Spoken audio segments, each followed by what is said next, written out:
No cause view means it takes that there is no cause for something to happen. Anything can happen without a cause. So that is called no cause view. But if you deny the cause, you also deny the effect. So in reality, these three kinds of wrong view are the same. One denies the cause, the other denies the effect. So if you deny the effect, you deny the cause also. And the other is nihilistic view. That is, there is nothing. I mean, whatever you do will not constitute a karma. That is the second one, moral inefficacy of action view, and the nihilistic view.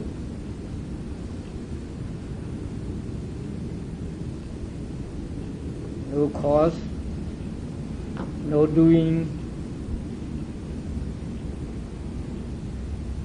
and then there is no results from the practice of giving. There is nothing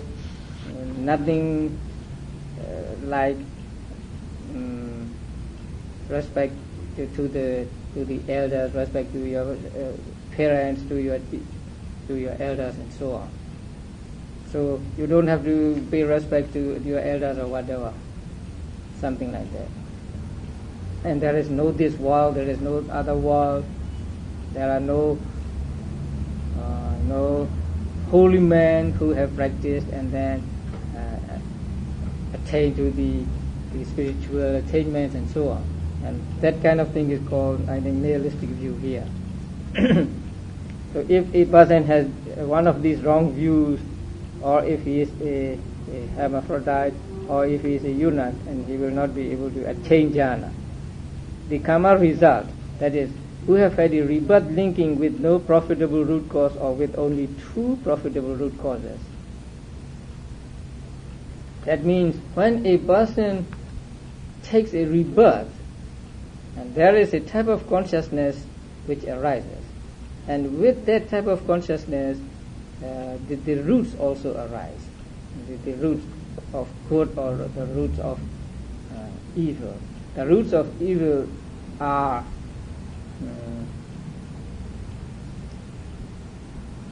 attachment, hatred, and delusion. And that the roots of good are the opposite of these three. Now, when a person takes rebirth, his rebirth consciousness is not accompanied by any of these roots at all, or they may be accompanied by 2 or 3 of the good roots. And there is no rebirth consciousness which is accompanied by any of the evil roots. So if a person's rebirth consciousness is not accompanied by any of these roots, then he cannot attain jhana in that life. Or if his rebirth consciousness is accompanied by only 2 good roots, in that case too, he cannot attain jhana in that life. The 2 roots means non-greed and non-hatred. That means without understanding or wisdom, jnana or panya. So our rebirth consciousness must be accompanied by panya in order for us to attain jhana in this life, jhana and also the enlightenment in this life. Otherwise, it is impossible for us to attain to jhana or the enlightenment. So this is called by karma result. And lack faith means a destitute of faith in the Buddha, the Dhamma, Sangha, maybe in the practice also. Lack of zeal, destitute of zeal for the unopposed way, and lack of understanding, that destitute of mundane and supramundane right view. right view means understanding of karma and its results. This is called right view. And then will be incapable of entering into the certainty or rightness in profitable state, means that they are incapable of entering into the noble path called certainty and rightness in profitable state. That just simply means incapable of enlightenment, incapable of attaining jhanas. And this does not apply only to casinos, for none of them will succeed in developing any meditation subject at all. So the task of devotion to a meditation subject must be undertaken by a clansman who has no hindrance by karma result, who shuns hindrance by karma and by defilement, and who thus fails see and understanding by listening to the Dhamma, frequenting good men, and so on. So in order to practice successfully, then we should be free from these defects. Now this is the 5th chapter. The next chapter is an unpleasant chapter. Because it is chapter on what is loathsome or what is foul about the dead body, and also applying the state of dead body to our living bodies.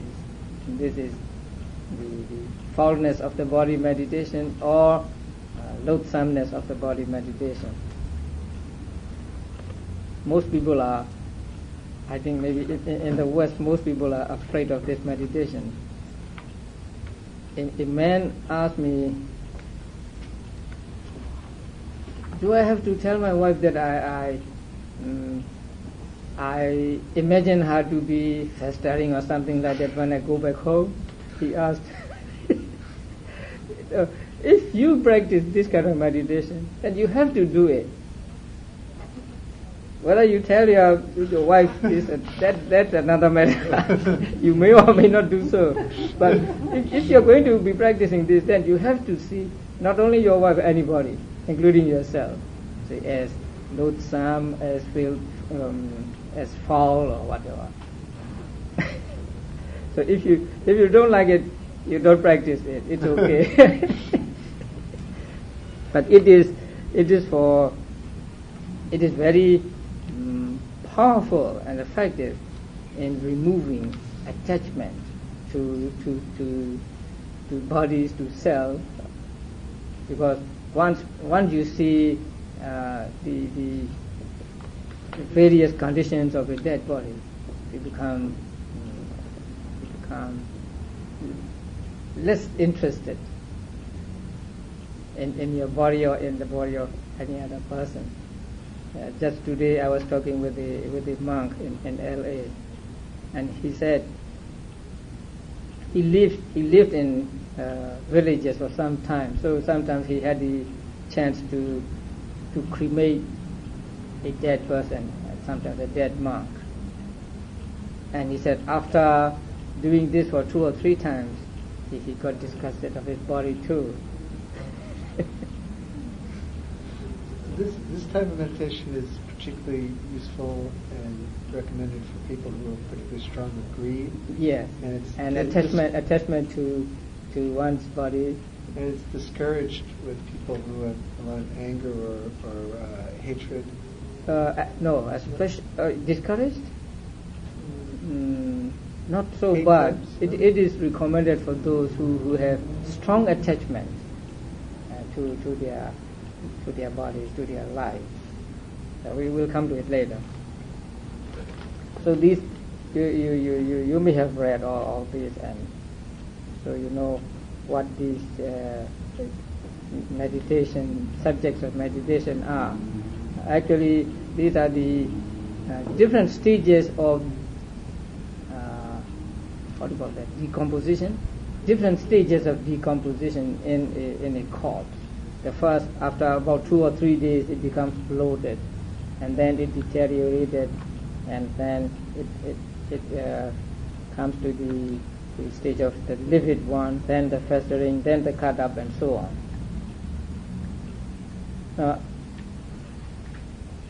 The first one, I want to tell something about the first one, the bloated.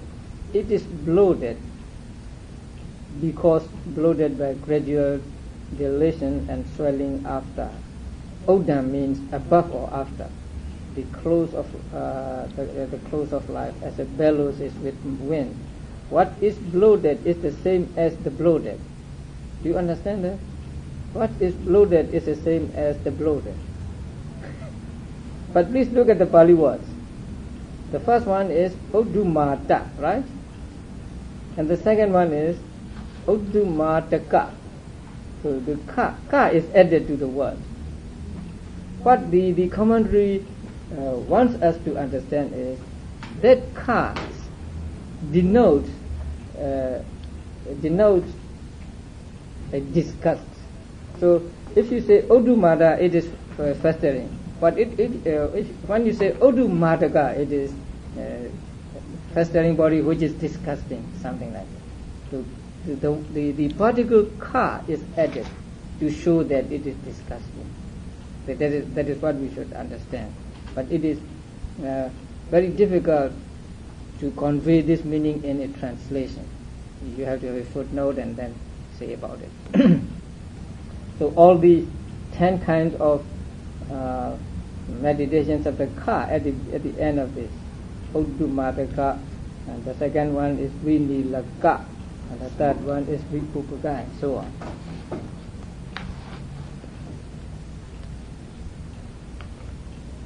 And then, in order to practice this, you have to do a lot of preparation, and then everything is explained in detail in this book. For example, you are not to go to the corpse as soon as you hear that, oh, there is a corpse in such and such a place. You are not to go there directly. And it is said that sometimes there may be wild animal around the corpse, or there may be some ghosts around the corpse, and then you may be, your life may be in danger. So you must not go directly to the place, but you have to study the road to and from it, and then things on the road, everything is to be noticed. Say there is a stone rock here, and this road goes here, bends towards the left, or at another place it goes to the right, and so on. So you have to take note of everything on the way to the place and then back to the place, because this meditation is very frightening meditation, and you have to go alone. It's said 2 or 3 times in this book. No companion. So you have to do it alone. And sometimes when you are alone, you are frightened, and even the drop of a dead branch will make you frightened. Maybe it's a ghost or something. So you have to be very careful. And then you have to inform at least the head of the monastery where you live that you are going there. And that is because sometimes cemeteries are not like here. In this country there are beautiful places, but cemeteries are places where some thieves or robbers frequent, because it's a place not many people go to, and so it's secluded for them. And then they may go to that place, and followed by some people, they may drop the things they have robbed near the monk, and then those who follow them might see their property close to a monk, and they may take the monk to be a robber, to be a thief. And so in that case, if he had informed the head monk of the monastery, then he could explain to the people. So you have to do a lot of preparation if you want to practice this kind of meditation, which is impossible even in our countries nowadays, because dead bodies are not left not left on the ground. So they are either cremated or buried. So it is almost impossible to see a corpse, bloated corpse or whatever. But let us say it is possible. So then you have to make these preparations, and then when you go and sit, and you are not to sit too close to the corpse or too far away from the corpse, and you are sit not downwind. You must sit upwind, because if you sit downwind, you will be offended by the smell. So there are many things in detail you have to take care before you go and practice. Did you have the opportunity to do that? No. You know, it's a very frightening meditation, and not many people would do this. You have to have some kind of courage.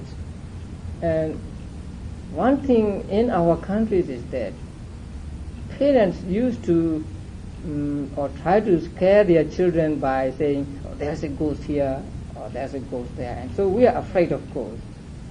And even though we have grown up, there is some residue of it in our minds. So we cannot shake it altogether from ourselves. Not people like people in this country. People in this country are not afraid of ghosts. They may even talk with ghosts, or they may even adopt ghosts, something like that. Some people. But one thing is, no, when you are invited to a funeral service, when monks are, then you have to go to a cemetery, and cemetery is not a place like here. So it is frightening, dirty, and then smelly. And sometimes what happens is, they don't have embalming or whatever, and most people don't have that. So when the corpse was carried to the cemetery, it may have decomposed, and the smell. So I had that experience. Once I was invited, and I went to the cemetery, and then the body was put in front of me, about say 1.5 feet from me, and then the smell, and then dripping, impurities dripping. So, and there's always not good smell at the cemetery. There are monks who live very close to or in the cemetery. They build a small huts or kutis and live there and practice this kind of meditation. So here he said, with no companion, and then the body of the body should be of the opposite, not of the opposite sex. That is mentioned here 2 or 3 times. A man must look at the corpse of a man, and a woman must look at the corpse of a woman, because even a dead body can cause some mental excitement if it is not that long enough, not yet decomposed. So some people may have thoughts of lust even looking at a corpse. So it is not recommended for a monk to look at the corpse of a woman.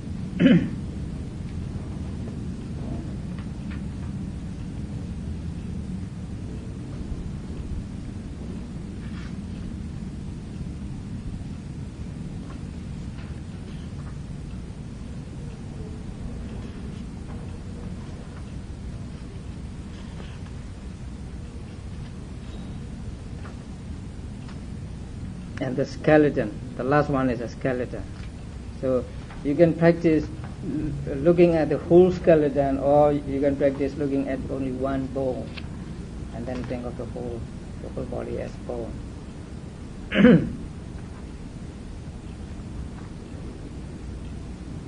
And then on page 200, paragraph 85,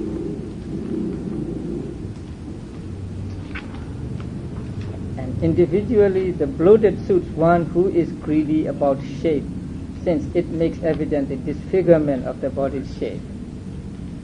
The livid suits one who is greedy about the body's color, since it makes evident the disfigurement of the skin's color.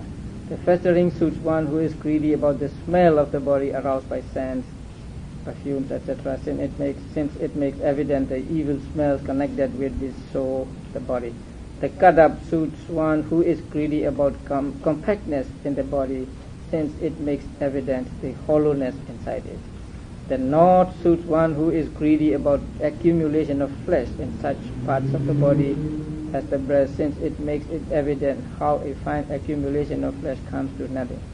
The scattered suits one who is greedy about the grace of the limbs, since it makes it evident how limbs can be scattered. The hexed and scattered suits one who is greedy about the fine body as a whole, since it makes evident the disintegration and alteration of the body as a whole. The bleeding suits one who is greedy about elegance produced by ornaments, since it makes evident its repulsiveness when smeared with blood. The worm infested suits one who is greedy about ownership of the body, since it makes it evident how the body is shared with many families of worms. A skeleton suits one who is greedy about fine teeth, since it makes evident the repulsiveness of the folds of the body. This, it should be understood, is how the classification of foulness comes to be tenfold according to the subdivisions of the greedy temperament. Now, when a person practices this foulness meditation, either one of them, he can get only first jhana, not the other jhanas. And it is explained here with this simile. But as regards the tenfold foulness, just as it is only by virtue of its rada, I don't think it is rada. Rada means what? What is rada? Steering. Yeah, but it doesn't mean rada in Burmese. The Pali word is the pole. We use pole to push the boat, and it is a strong string. So only by virtue of the poles that a boat keeps steady in a river with turbulent waters and a rapid current, and it cannot be steadied without a pole. So too here, owing to the weak hold on the object, consciousness, when unified, only keeps steady by virtue of vitakka, applied thought, and it cannot be steadied without applied thought, which is why there is only the first jhana here, not the second and the rest. So you can get only first jhana if you practice foulness of the body meditation, because you need vitakka, initial application of mind, for your mind to be on the object, because the object is coarse or gross, and so you need this vitakka to keep your mind there. And vitakka is present only in the first jhana. It is not with second or third jhana and so on. So you can get only first jhana by this kind of meditation. And further down, paragraph 88, about 4 or 5, I'll read all of the paragraphs. This foulness, 5 of 10 kinds, has only one characteristic. For though it is of 10 kinds, nevertheless its characteristic is only its impure, stinking, disgusting and repulsive state. And foulness appears with this characteristic not only in a dead body but also in a living one. That is the point here.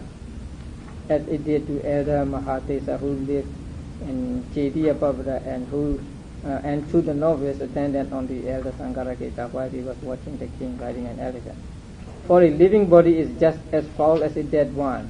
Only the characteristic of foulness is not evident in the living body, being hidden by adventitious embellishment. So we wash ourselves, we clean ourselves every day, and say we will use cosmetics, perfumes, and so on. So the characteristic of foulness is not evident in a living person or living body. When it is dead, then all the characteristic of foulness becomes evident.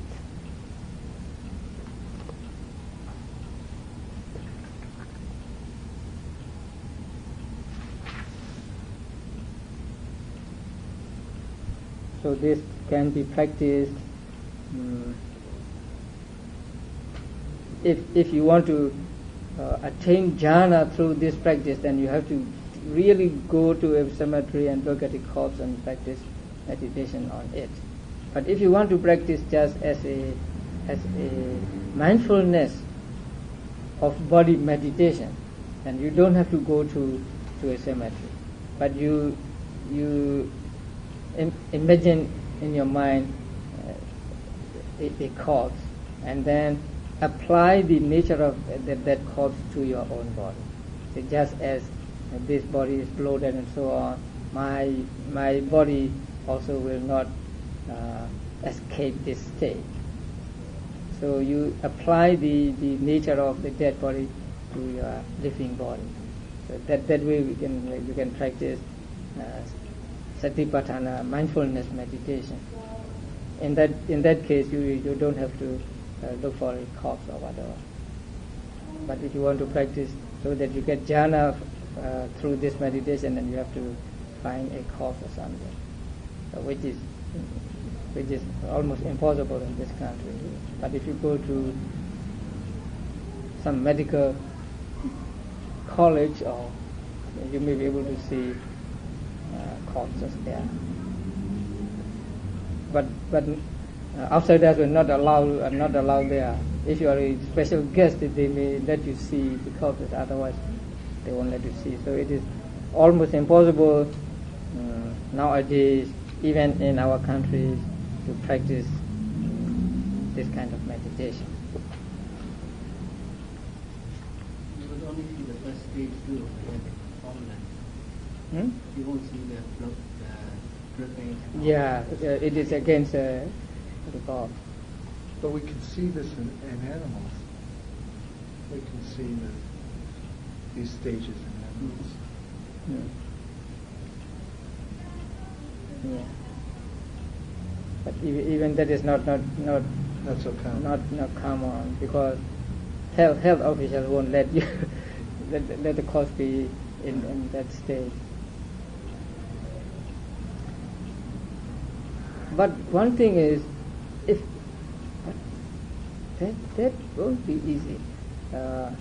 We can take pictures of the corpses, but even it's difficult to take pictures. So you can look at the picture and develop meditation like that.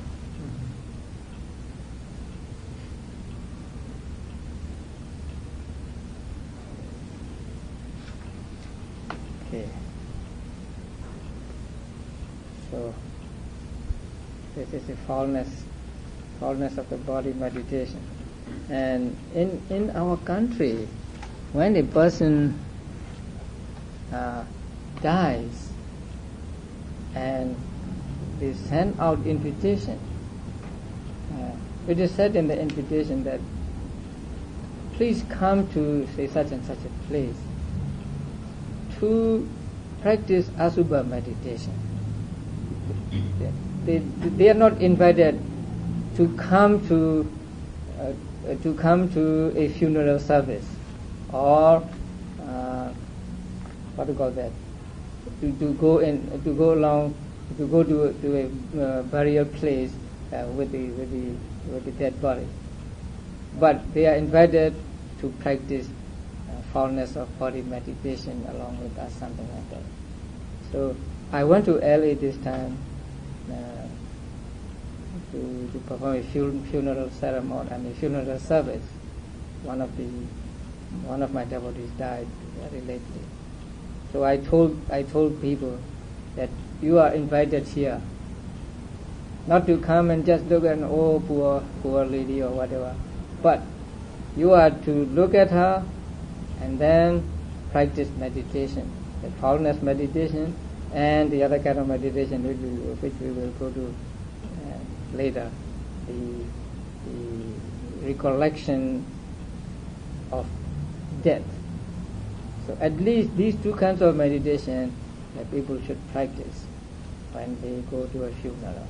So this is the Buddhist way of attending a funeral service. So we don't say we are assembled here to pay the last respects to the person or something, but we come here to practice this meditation and also to apply the nature of this person to ourselves, and thus to reduce attachment to ourselves. And then one other thing is to share merits with the dead person. So that is the purpose when people go to a funeral service actually. But most people actually don't know what to do and why they are invited. They just go there and sit for some time and then go back. So I told them that in order to be the real followers of the Buddha, and we ought to do this. And you come here and ought to do this type of meditation on yourself and then share merits with the dead person. What do you mean by share merit? That means I share my merits with you. You tell that person with the understanding that he may be somewhere around as a ghost or as a lower celestial being. So is it like a blessing? What do you mean? No, not blessing. Can we call it a blessing? No. But helping that person in his life, in his let's say present life. A person can be reborn as any being according to the teachings of the Buddha. Although a person may be a very good man the whole life, but if he had some bad thoughts at the moment of death, then he could be reborn in a lower world. So those who are reborn as ghosts, hungry ghosts, and also who are reborn as lower celestial beings can be helped by those from this life. That is the basis of the funeral services in Theravada Buddhism. So when we share merits with that person, and that person rejoices at the merit, then he gets merit himself by rejoicing, and that merit of his actually helps him in his life, not the merit of the people here directly giving him results. Because the teaching in the Buddhism is you have to do it yourself to get results. Nobody can give you any results or whatever. But the act of other people sharing and you accepting that and sharing back, it changes your consciousness or the... That is the merit he has. But the merit here, and the merit of those who share becomes a basis for merit for those who accept.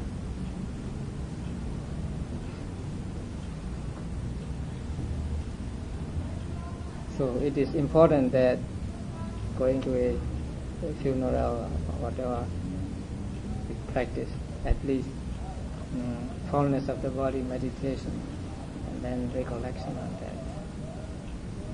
that, reflection on that.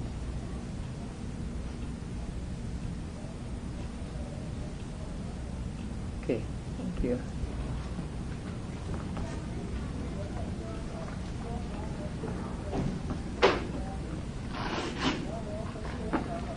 Next time, how many pages? Yes.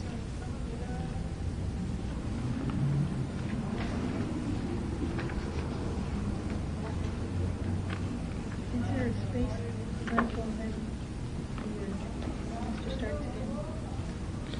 Oh no, we're going to continue reading through April. There's not a in between for this class.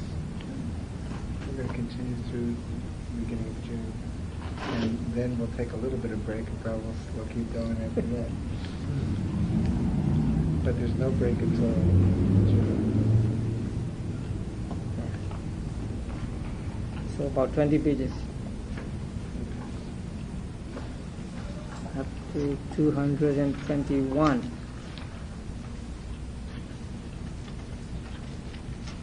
Okay.